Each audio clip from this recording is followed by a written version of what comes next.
So starting with like a little about me, I'm currently like a second-year master's student at the School of Information, as Daphne mentioned. I did my undergrad in math and economics. Interned at Merck and Canon throughout undergrad. I'll talk a little more about that. And like recently, I interned at Meta Reality Labs. Personally, I'm super curious about like human behavior, human nature, mental models, and as a designer, I'm like more of a behavior-driven designer, and I'll talk about what that means. And beyond design, I also love doing photography, so my DMs are always open if you want to go clicking anytime. I see Lucas with the camera there. Hit me up. Yeah, will do. All right, so starting with how I got into design, right? So it was my sophomore summer when I started working at Canon. I worked as a business intelligence engineer. This was what I worked on. I worked on like a data dashboard for the sales team, and a lot of my work was kind of like figuring out the data storytelling in the dashboard, hypothesizing concepts of what could work, what should work, and I really like the more product side of things, which is why I started considering like a career in like PM/design. I was still confused and trying to like find my way, but I think this project was like pivotal because I realized that the way you present data, the colors you use, the typography, all of that matters in how people perceive products. And this was my first exposure to like all of that. And after that, I got into like PM work. I interned as a PM at Merck, where I built a chatbot that connected new employees in the organization to like subject matter experts. So I assisted the lead PM with a lot of core activities, like what we should build, how we should build it, why is this a problem that we're solving, like those kind of qualitative questions and targeting those. And I think both these internships kind of gave me a really good like product sense and like that thinking about like how to solve problems for users and like target them towards like the niche that you're solving for. And yeah, the semester after like this Merck internship, I took two courses, like one on behavioral economics and one on game theory, and I just kind of fell in love with understanding how humans work, how they feel, behave, act, and like, how they make their choices, how they make their decisions, how they form their habits.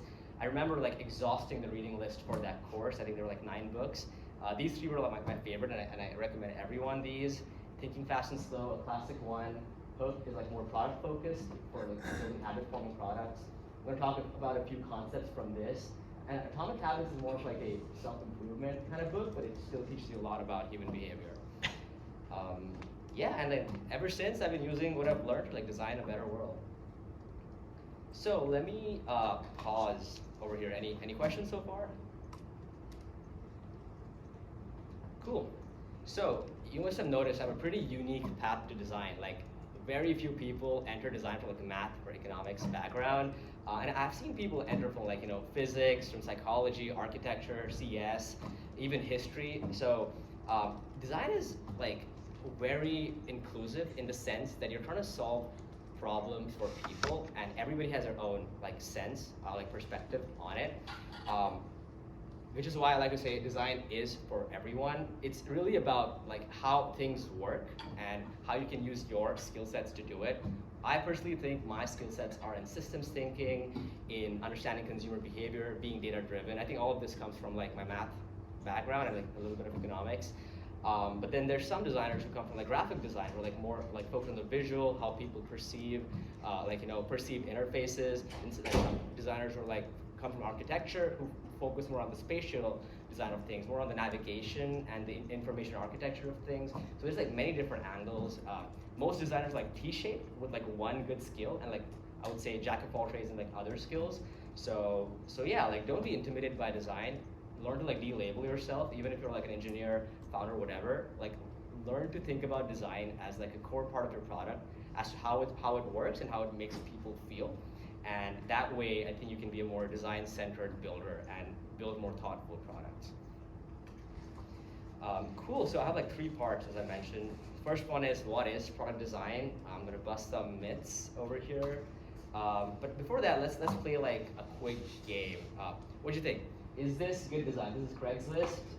Most of you might have used it, but yeah, what do you think? Is this good design? A lot of people saying no. Okay, if you think no, raise your hands. Okay, most people saying no. If you think yes, raise your hands. And cool. All right. I don't think. Are there any maybes? Okay. Cool.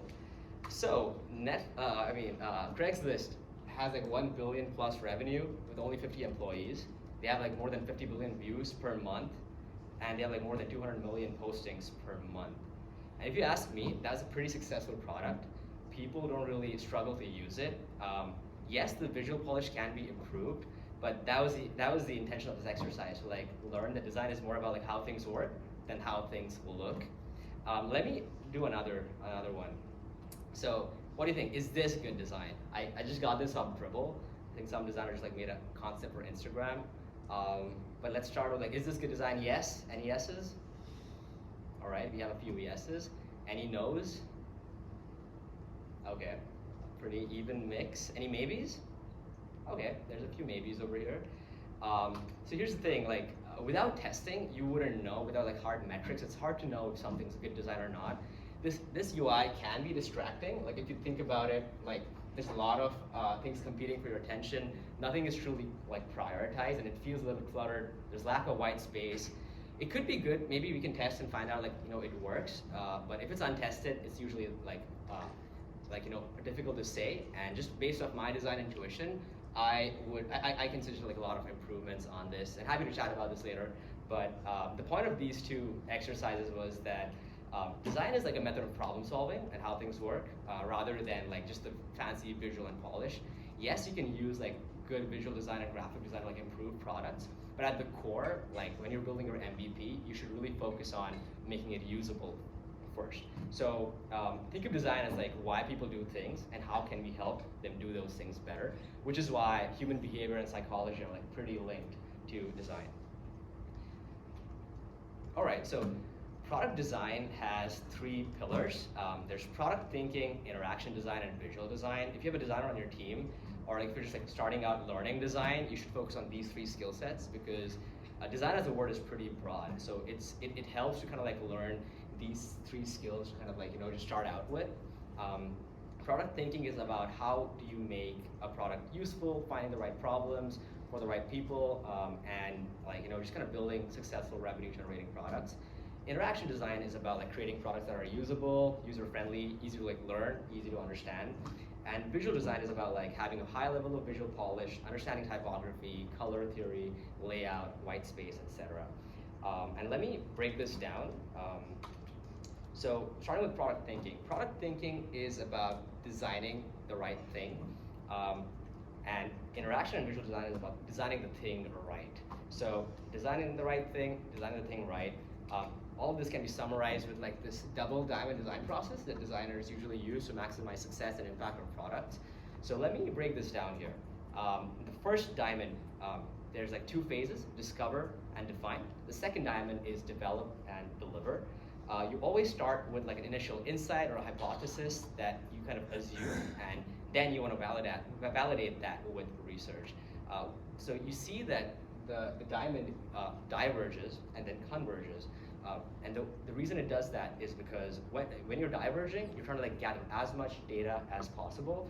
And when you're converging, you're trying to like synthesize that data and really understand like what the actual insight is, what the actual truth is, and then use that to define your problem. The second diamond, which is more like interaction and visual design, is about like developing the solution. Again, when the diamond diverges, it's about doing as many explorations as possible, evaluating every exploration, testing them even to see what works, what doesn't work. This can be like mid-fidelity, like sketches and wireframes, but also like high fidelity, like actual Figma fleshed out prototypes.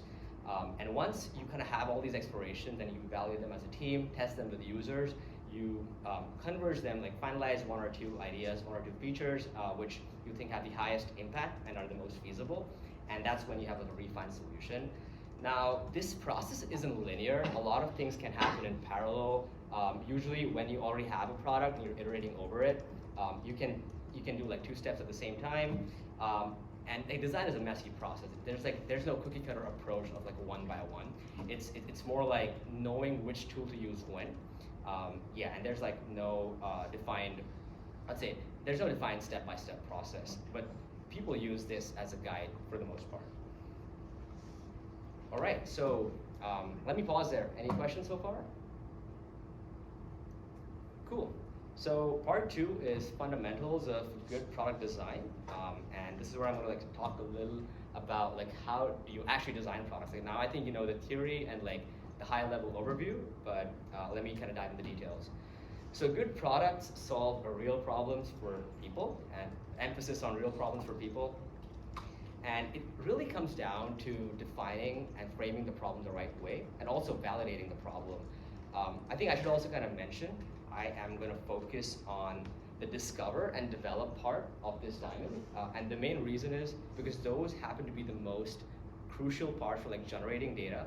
Usually when you're converging, it's sometimes it's obvious what the solution is, and even if you're biased, your team members can like help kill those biases, and you can have advisors, mentors, feedback to like kind of come to the right solution. You can even test stuff if you need actual data. But discover and develop is where I think designers' creativity truly shines. So I'm going to focus on need finding or like framing the problem, and developing the solution, which is like how do you kind of come to the right solution.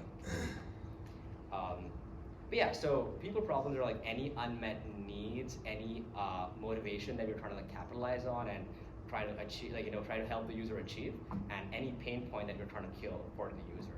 A good format of like, actually before that, yeah, here's like a quote from, kind of like a fictional quote, I don't know if he actually said this, but Henry Ford apparently said, if I had asked people what they wanted, they would have said faster horses, and that's why we have cars today. So you really want to find the root problem of things. So people thought that they want faster horses, but what they really want is like a quick way to like get from point A to point B. Another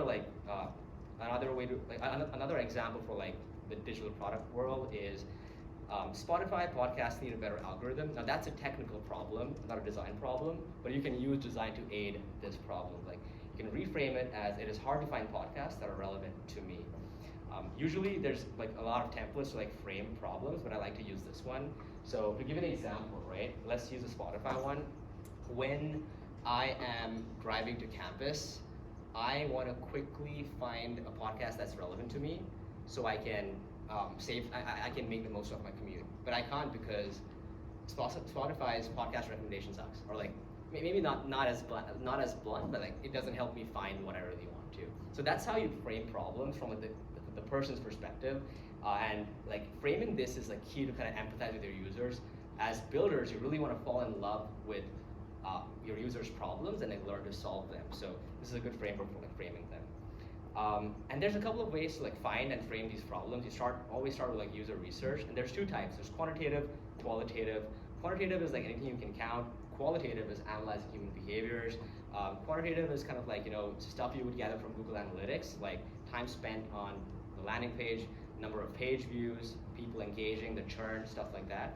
But qualitative is about like understanding like people's feelings, attitudes to your product, their emotions. Are they confused? Are they finding it easy? Is the experience delightful? Do they leave like kind of with the feeling of like, hey, I accomplished this task, and like, are they satisfied? Those kind of things. And I'm going to focus on qualitative research more, because that is usually like a skill that designers should develop, and even founders who are trying to like understand their users are going to do a lot of qualitative research. But yeah, conducting user interviews is like recruiting users. You can always scan them for like your target demographic. You can use surveys to do that. Then you prepare like a discussion guide or like an interview script where like, you ask them questions, and you record notes, make observations, and like record quotes of your users when you're talking with them. This can be like really formal, like 1-hour sessions, or it can literally be just like stop by the hallway and ask people about like what they think about your product, your problem, and your idea. Here's like a quote I like from this book called The Mom Test. So it boils down to this: you aren't allowed to tell them what the problem is, and in return, they aren't allowed to tell you what to build, like what the solution should be. So they own the problem, and you own the solution. Remember, your user is always the expert on the problem, and you're the expert on the solution. And I think this is a good segue to get into like designing the right solutions.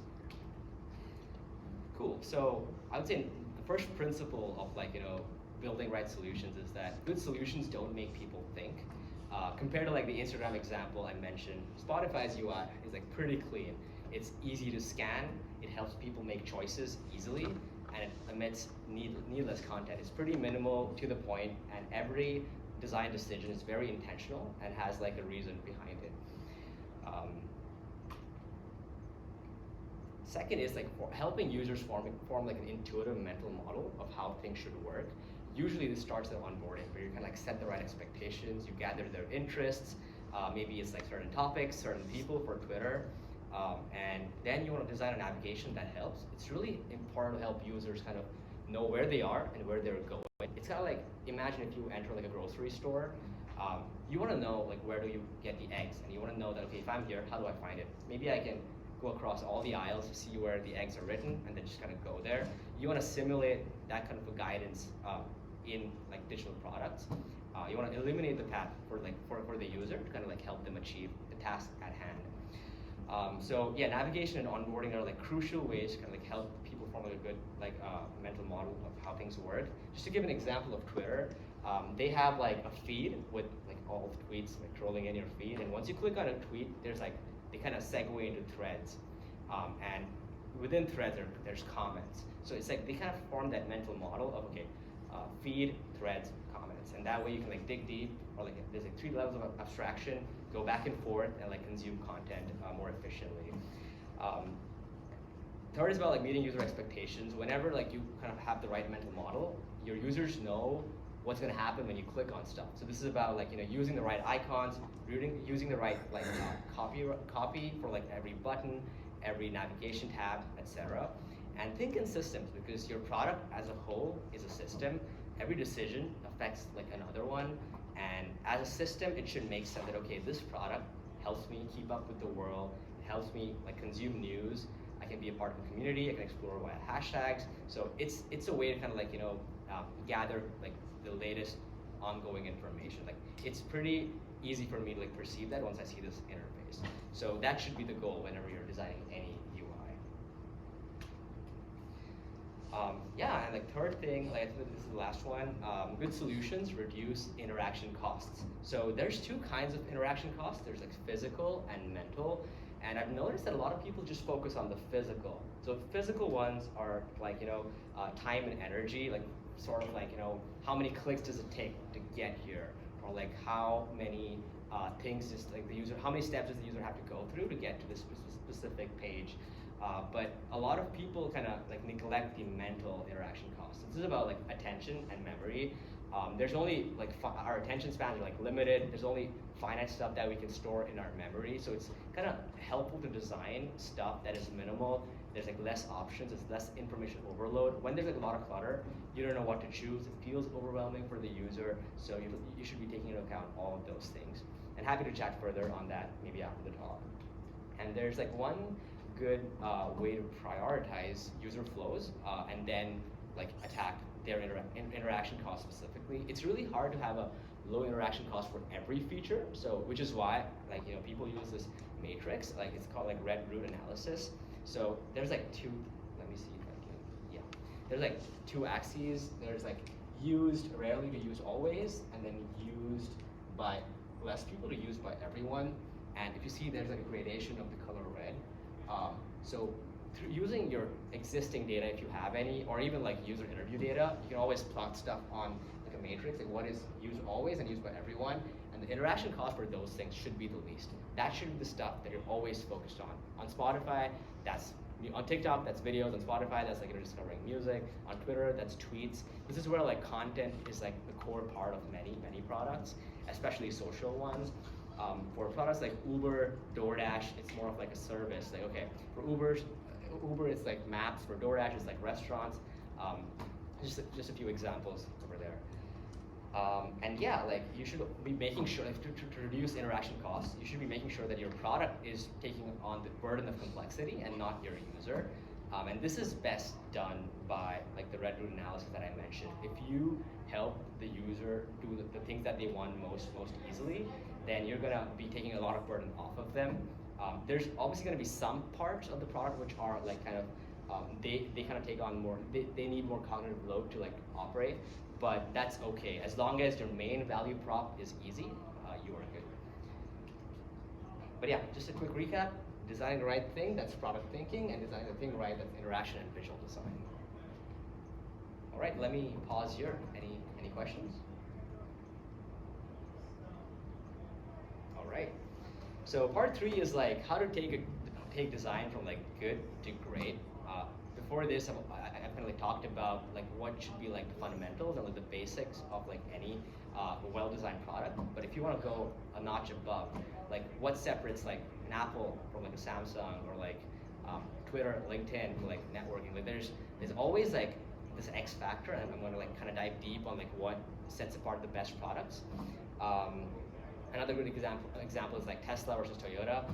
But yeah, let me get started. So you should be doing, I think good designers or like great designers do two things. They can look broadly as well as like look closely. Looking broad is like customer journeys, hacking habits, and looking at like the macro perspective. And looking closer is about like realistic prototyping, fine tuning the micro interactions, and really defining the product's identity and brand. So starting with looking broadly, right? Customer journeys. So this is where you should be collaborating with your PM if you are a designer. If you're like a team of just two and you're taking on the role of design, customer journeys should be like a crucial part. It's always good to start from like the end and reverse engineer your way, which is why I think this was in Tony Fadell's book, where writing your press release so you know what you're aiming for, and that kind of becomes like a North Star when you're trying to like achieve a product experience. If you write a press release, let's just say you're building a podcasting app, right? If you start a press release, okay, this this, let's just call this product X. X has achieved product market fit and is widely popular among creators who are like making clips of podcasts or like generating podcasts with AI. It could be if you like kind of like start with like that North Star, you know what you're striving for, you know what problem you're solving for the users, you know why it's going to be popular, you know why it's going to help you raise more money if you're a startup. So always start with like a press release, and writing is like the best way to do so. I mean, just like start writing docs about what a product should be, what it should look like, and a lot of people say this, like a unicorn skill for designers is writing, and I think that applies for PMs as well. But yeah, I think what's most important about this is you want to prototype the entire journey from start to end, not just your product, but the entire journey. So if you look at this picture, like it has everything from awareness, education, acquisition, then after the product is used, the onboarding, usage, support, loyalty. A product can be anything, right? It could be physical, it could be digital, it could be a service. So a lot of these things kind of come into play. I know a lot of designers at DoorDash kind of like, they don't really work on the core app, but they work on the driver experience, because that is also like a core part of like what affects the end user experience. So that's like an example right there. But as much of the journey you can prototype, like literally everything from the email you send after like the customer signs up, or like, you know, if it's a physical product, like, you know, returning the product, what's the process for that? Or like writing a review, what's the process for that? Is that process smooth? If you prototype the entire process, that is gonna leave like a strong brand for the user. If it's just a product that's good, and people struggle with other stuff, like I know this happens with Robinhood, the product is great, but then their customer service sucks. So people just kind of give one-star reviews for the app on the App Store. So, which is why it's not as popular anymore. So you should always prototype the entire journey from start to end and really think of it as a service and a product at the same time. And yeah, the third thing is about like, you know, when you're kind of like studying these customer journeys, you want to be able to get good at making observations and asking the right questions. And what this means is really trying to understand the invisible habituations that people form. And I think Tony Fadell, he was a lead designer at Apple, by the way. During his TED Talk, he mentioned this one example that, you know, whenever we buy apples, there's like a sticker on it, like a barcoded sticker, which we scan when we're at the grocery store. Now that was like a technological development to like help make scanning easy, but at the same time, it ruined the user experience of eating an apple, because when you see like a fresh, juicy apple and you pick it, you have like hunt for the sticker before, like, you know, you can just like take a bite into it. But then a design solution could be that like just kind of put it at the bottom or put it on the twig, so you know it doesn't really affect the experience. That's a very simple solution that you can do. But then that would lead to another. This would lead to like a second order problem. Like, let's just say I find the sticker and remove it, but then I'm trying to like remove it from my hand, just like, you know, jerking it off, as like, you know, just kind of it gets stuck. That's again bad at UX. I can't just like grab the apple and eat it. I have to like go through all these tiny frictions, and the first time you do it, you'll find it annoying. Second time you do it, slightly less annoying, and the 10th time you do it, you'll get used to it. And there's so many things that we get used to, and designers, it's their responsibility to like find these small problems and solve it for their users. So when you're studying entire customer journeys is when you will find such small things which often big companies miss and startups really focus on. And if you can solve those problems, you can really create like a great user experience for your user. So it's about like observing those invisible like pain points and things that people are habituated to and like, solving those for them. I think that's what makes like a 10x designer. And yeah, and I think once you learn to do that, you start to like see the world for what it truly is and what it like what it is right now. So you want to have like this idealistic view where every pain point that a customer has to be solved. The journey has to be smooth, and again, empathizing is like a huge part of it. User research is a huge part of it, but you have to like think along these lines. So that's customer journeys. And by the way, I don't have a lot of like images in this presentation. I'm totally okay with like sharing this after, like the link to this, and it'll be open source forever. So don't worry about that. Cool. The second thing about looking broadly is making a product habit forming. So there's like this really amazing book, Hooked by Nir Eyal, which I kind of like showed earlier, and he has a model called the Hooked model, which helps build habit forming products. A lot of tech companies, especially social media companies, have used it to kind of like make their products more habit forming, more like necessary in like a user's day. And usually this is done by building like a painkiller, not a vitamin, but then good products eventually become vitamins. To give an example, like Instagram started as a way to like solve the pain point of sharing photos with your friends and like helping like people keep up with each other's lives. But now it's like a vitamin for like just maintaining friendships, having social cloud, and just like a need for like for like knowing what's going on in the world or in your social circles. And another good thing to know about habit forming products is that design is redesign, and what that means is like every redesign is just like kind of optimizing a previous behavior that was already done. To give an example, like just texting, right? Before text messages, you just like write notes and give that, like pass them on to your friend, but now you just like text in real time. So it's just like a redesign of what was previously possible. A lot of products are redesigned of something in the past, and usually they are like big jumps. If you like look at it as a curve, like the big jumps of the technological developments, and 10x designers kind of like make those jumps happen. But yeah, like this Hooked model, I'm just gonna give a quick overview. I don't think I can do justice to it because like there's like a whole book written on it, but you always start with like internal and external triggers. This is like through the external triggers are like notifications or like CTAs in your email, etc. And internal triggers are like making the user think getting them intrinsically motivated to use your product. For example, if I want to send money to one of my friends, I just know I want to use Venmo, like because it gave me like a good UX. So if you like really hack your usability, it's gonna create like an internal trigger for your users. Second is, once your usability is great and like people are loving your product, you want to reward users with outcomes. This could be like through referral links. It could be like referral rewards. It could be like just helping them achieve their task, giving them like certain like dopamine hits for like social products. Yeah, and lastly, you want to make it easy for users to invest in your product. So in social products, it's like building social capital in the form of followers, posts, and likes on posts, etc. But it could also be stuff like for investing apps, you have your money in there, so you're going to use those apps, not other ones, because you already have your data on there. And this data can again you can use this data to like create other triggers, and like this loop goes on and on until the product kind of becomes a part of a person's day. Next is looking closer, and this is like realistic prototyping. This is one of the prototypes that I made for my Meta internship. This is like really, I would say, core design, and like when you're testing with users, you want to make as realistic prototypes as possible. Consider different components, like consider writing accurate copy, and also design real-world scenarios so people find it easy to understand when you're testing with them.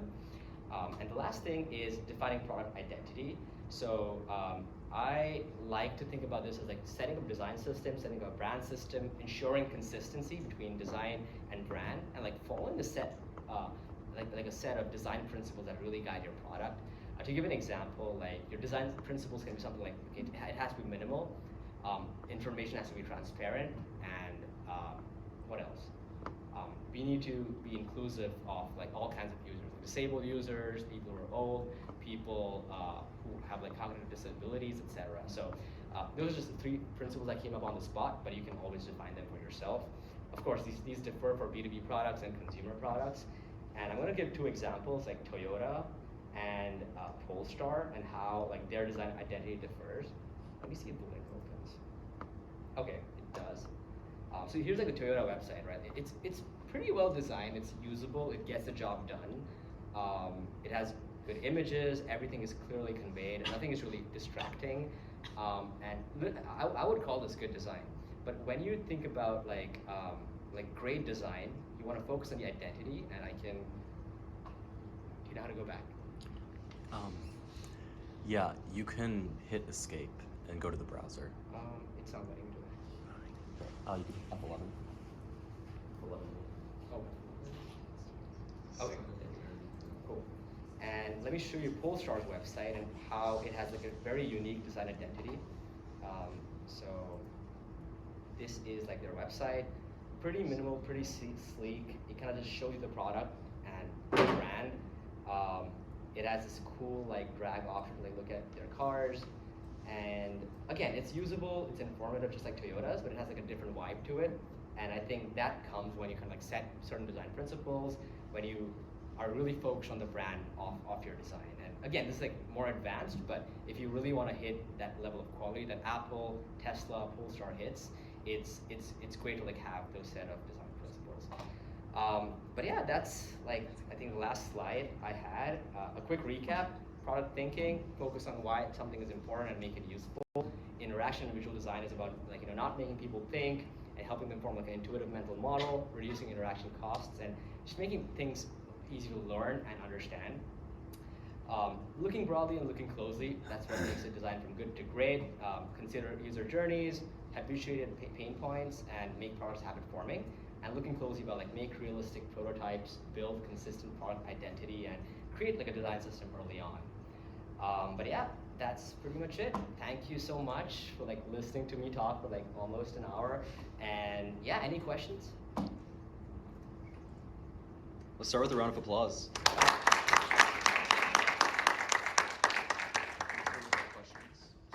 Alright, so we did collect some questions from everyone in the community before your talk, so I'll just ask you a couple of them. So the first one is, how did you gain more experience in the industry? So in other words, how did you get started? In design, yeah. So it's funny because I came from like a really different background, right? Like I was a business intelligence engineer at Canon and like a PM intern at Merck.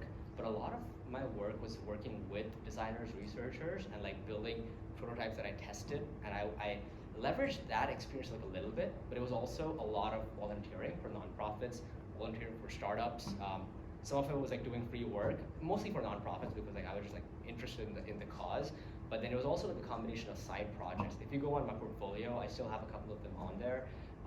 If you see any problem in your life, let's just say you use Google Sites and you think it can be better, just like write a case study on how it could be better. Start with the process that I mentioned, like doing research, synthesizing it, developing explorations, test them, figure out the right solution. And it could literally be like a 6-page slide deck, but that's how you start. And then you start getting feedback on like what could work, what should work. I think a lot of mentors helped me break into the industry. But yeah, to sum it up, it was a lot of nonprofits, startups, and side projects. Oh, also hackathons helped. Like Build Blue will be great. Like flex your design skills. Alright, thanks. Yeah. So the next question is, what are some things that you learned when you were at Canon Merck that helped you when you were at Meta? I think so. All of them are like big companies. A lot of I think work in big companies is using your soft skills, like really learning how to communicate well, giving like good feedback, coordinating like and scoping your work, like estimating timelines. I think a lot of those things really carried over. I think apart from that, it was even like working with different kinds of stakeholders because I worked with like everyone from like PMs, engineers, researchers, customer success managers, sales teams. I had like a good idea of like how to like cater my designs to like different kinds of people. Like with engineers, I would get more technical. With PMs, I would focus more on the business needs. With researchers, I would like focus more on the data. So it's really like context switching and like being able to communicate what your true insight is for the relevant audience. So I think that was like a main takeaway from working in Canon, and that really helped that I think that out. Yeah. Right. And then last question we had was, how would you define the term user friendly? So what do you think makes a product user friendly? That's a pretty vague question, but let's see. I think a lot of things that I talked about, especially like the entire customer journey, like what happens before and after your product. If that experience is great, I think that is like a direct yes to like user friendliness. Second, I feel like as long as your product is helping people do what they want to do, sort of like Craigslist, I would call that user friendly. And of course, design is an endless process. You can always iterate, make it better. But if your MVP can solve a core need, that's how you kind of find product market fit. And I think that's what every product is trying to find. So I would say both those things would be what user friendly means to me. Great. So thank you, Aditya, again for coming out today.